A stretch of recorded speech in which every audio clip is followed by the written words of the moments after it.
मुझे आप ये बताइए कि कोई भी जो डोमेन है, कोई बिजनेस है, सपोज ये अल्फा क्रीम टेक्नोलॉजी पार्क में हम लोगों ने ऑफिस लिया, तो मैं इसका 5 साल का पे कर देता हूँ रेंट, एडवांस रेंट, ठीक है।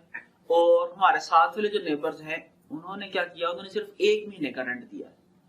तो इससे क्या सिग्नल जाएगा कि who is financially strong and serious in this business? 5 years, that's the simplest part. लोग क्या करते हैं, लोग अमूमी तौर पे जब डोमेन रजिस्टर करवाते हैं तो 1 साल की रजिस्ट्रेशन करवाते हैं, लेकिन कुछ लोग ऐसे होते हैं जो अगले 10 सालों के लिए रजिस्ट्रेशन करवा देते हैं डोमेन की। हमारे साथ के अंदर एक नेबर्स आए, उन्होंने भी डिजिटल मार्केटिंग कंपनी खोली, ई कॉमर्स की कंपनी खोली, और उन्होंने बिल्डिंग रिक्वायरमेंट्स होने के बावजूद 6 महीने का रेंट भी नहीं दिया। बिल्डिंग ऑर्गेनाइजेशन से निगोशिएट करने के बाद क्या किया, 1 महीने का रेंट जो है ना वो दे दिया।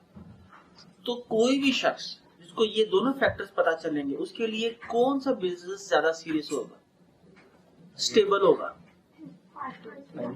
5 years, very simple thing to understand.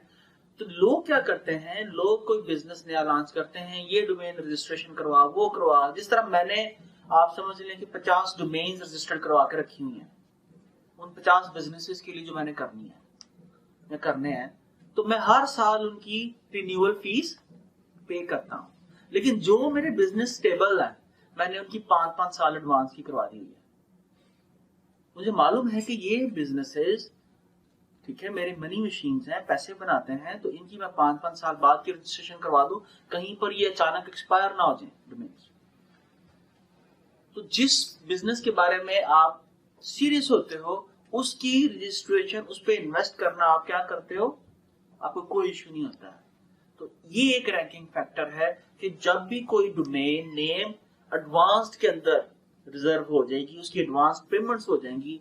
आपने कोई भी, अगर कोई कस्टमर आपका बहुत सीरियस है किसी बिजनेस को लॉन्च करने के लिए, तो आप जहन में रखिए कि आप उसको बोलें कि एटलीस्ट 5 सालों का एक ही दफा इसकी रजिस्ट्रेशन फीस पे कर दो, ठीक है जी।